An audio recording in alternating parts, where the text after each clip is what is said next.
On this episode of Redlit, ended MIL's career after she ruined our lives. Ended MIL's career after she ruined our lives. Context: I've posted a bit about my fiancé's adoptive mother, Susan, in the last couple weeks. Mostly on Just Normal, where I might cross-post this to later. But for anyone unfamiliar with Susan, she was my lecturer when I was at university. Susan hated that I was dating her adopted son, biological nephew, since she found out about us. When we first told her we were dating, she tried to kill me via allergy. Another story for another day.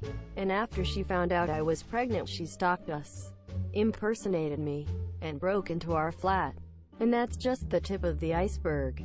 She made our lives hell, to the extent where we no longer felt safe in our own home.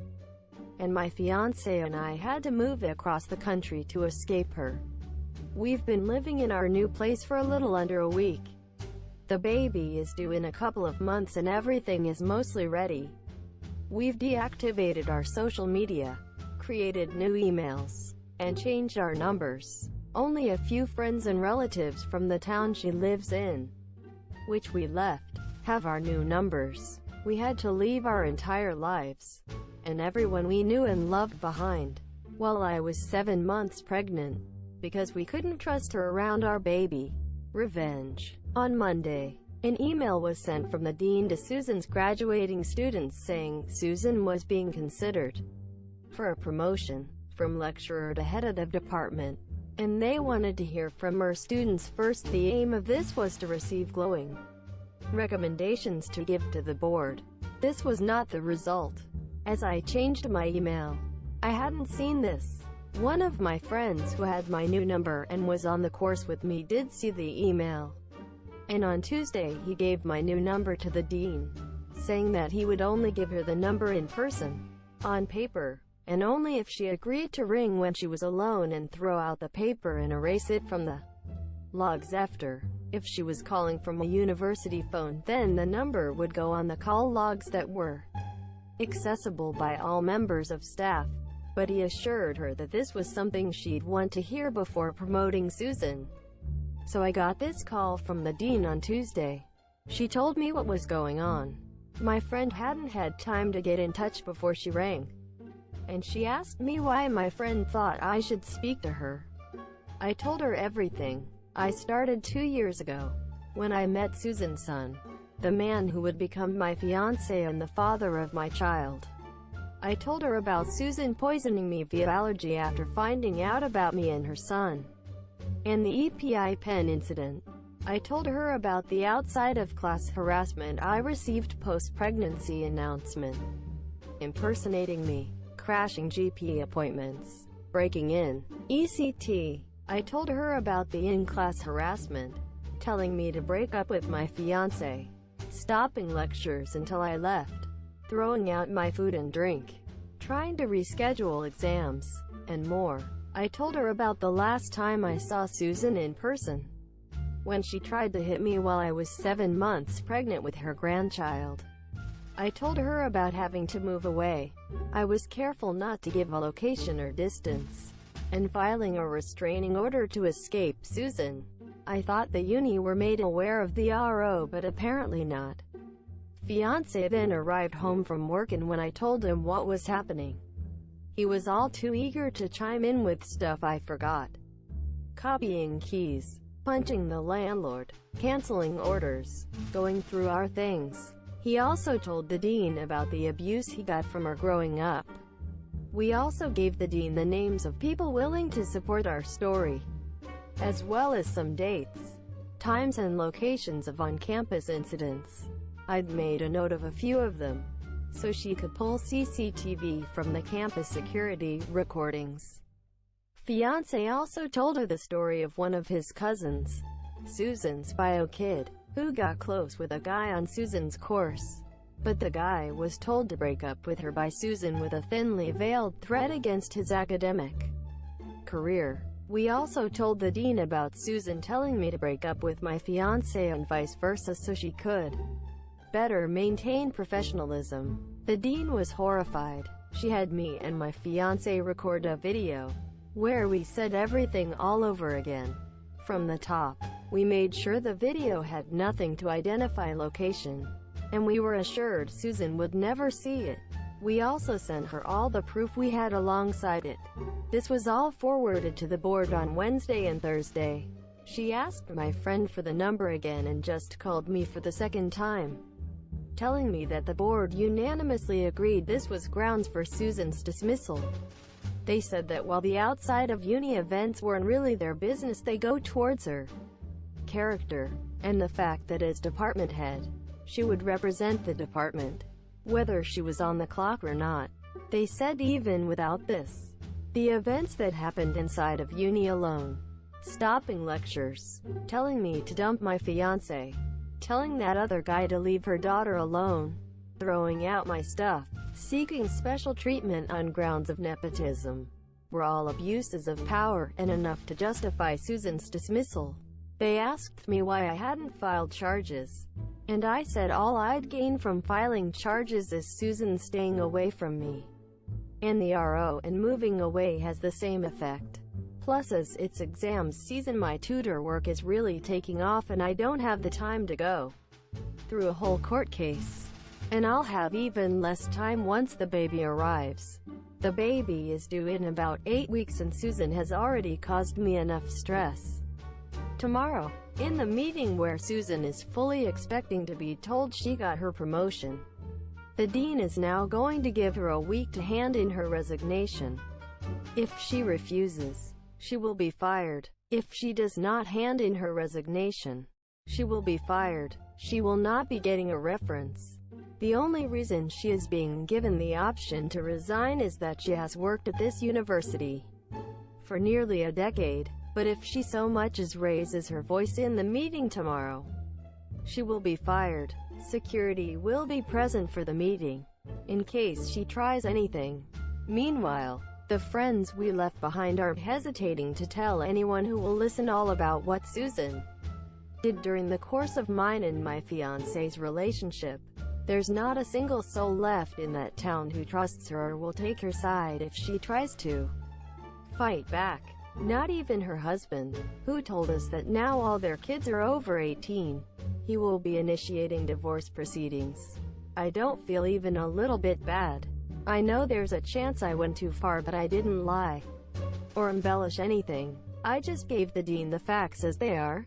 Everything is 100% true, and while it was me who told the dean, I see this as Susan's actions having consequences. Susan has more than enough money to pay for herself for the foreseeable future. She owns her home. Her husband's name is not on the deed and she bought it before they got married, so she will get the house in the divorce as it's not technically a shared asset or one acquired during their marriage. She will have a roof over her head and money in her bank account. And if she wanted to, she could get another job. Just probably not one as a lecturer.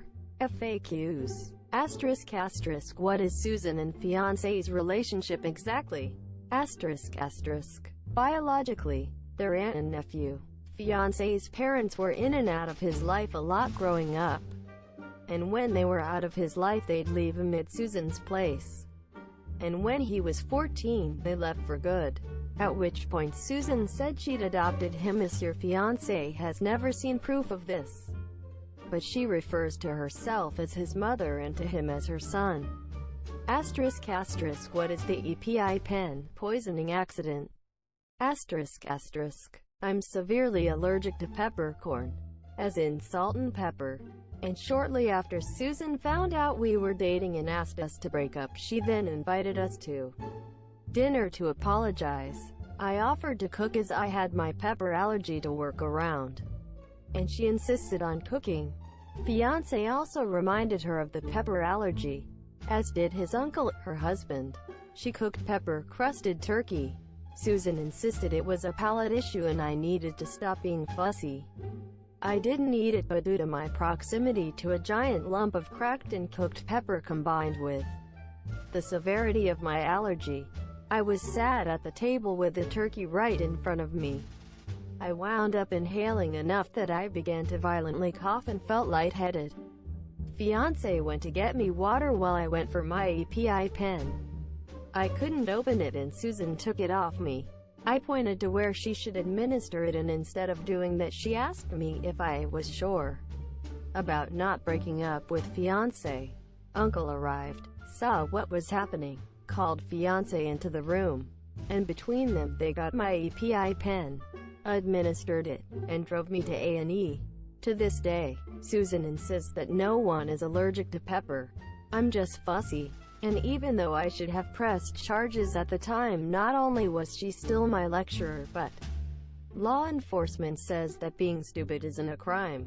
Asterisk asterisk, what the hell is going on with the faculty? Asterisk asterisk. At my uni there are visiting part-time lecturers, referred to as junior lecturers. Then there's full-time lecturers who are referred to as senior lecturers. Then there's the head of department. This is not a rotating position. Each position comes with a pay bump, and the head of the department runs the compulsory module each year. The head of department, once appointed, is the head of department until they resign, are fired, or retire. Asterisk asterisk, why was the dean so transparent?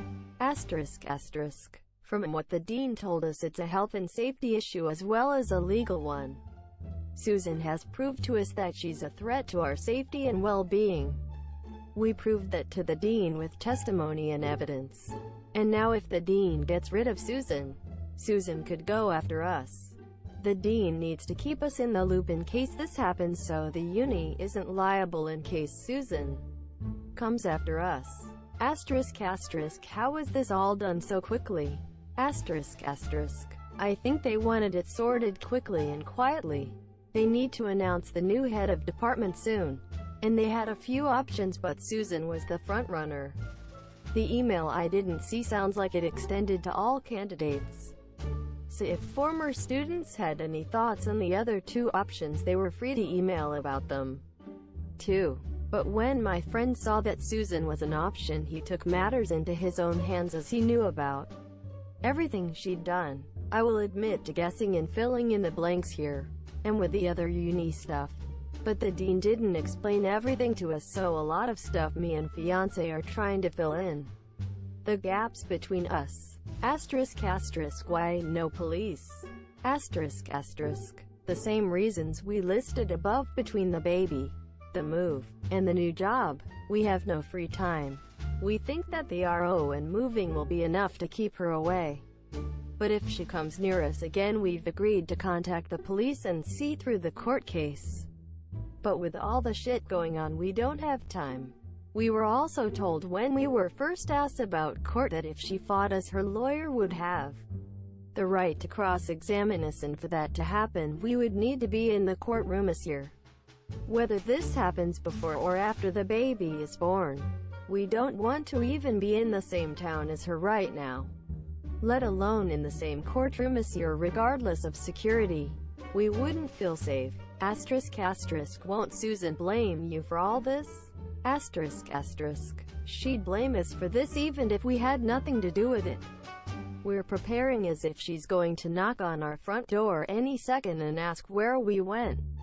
And because of this, we have no less than 4 separate backup plans in case something does happen. When I said she had money to support herself, she does. But she doesn't have pie money or money to travel all over the place searching for us. Asterisk asterisk, any therapy? Asterisk asterisk. Fiance is in therapy because of her RN. Tried to get her in therapy, but she didn't want to. She went for 1 session with my fiance as a mother-son thing, and never again. Asterisk asterisk, what's the security situation at your new place? Asterisk asterisk. We have and are in the process of installing one of those doorbells with video feed and CCTV. We replaced the short screws in the doors with longer ones. Our place has a high metal fence with a locked metal gate on the front, and we're looking into if it's possible to fit a keypad or something similar, so we'd have a code on it. Our new hospital has had some issues with the maternity ward in the last couple years, so they upped security in a big way. And now all visitors have to wear passes and sign in with photo ID. And they have a system where once the person signing in puts in their name, they type it into a computer, and the computer will alert them if this person is banned, like Susan is. And in that case she will not get her visitor pass and therefore not be able to access the ward. Asterisk asterisk, can't she track you via social media? Asterisk asterisk, we've erased everything from our social media, deactivated our accounts, never mentioned anything about the place we moved to online or IRL. Fiancé works in IT and he's in the process of erasing all our accounts. Asterisk asterisk, what about this Reddit account? Asterisk asterisk, it's a throwaway account being updated from my old phone via mobile data. I have my new phone and number now. It's how my friend contacted me. But the old phone is still in service, so I'm updating via that. And once I'm done with this whole saga, this account is also going to be gone for good. Asterisk asterisk, final.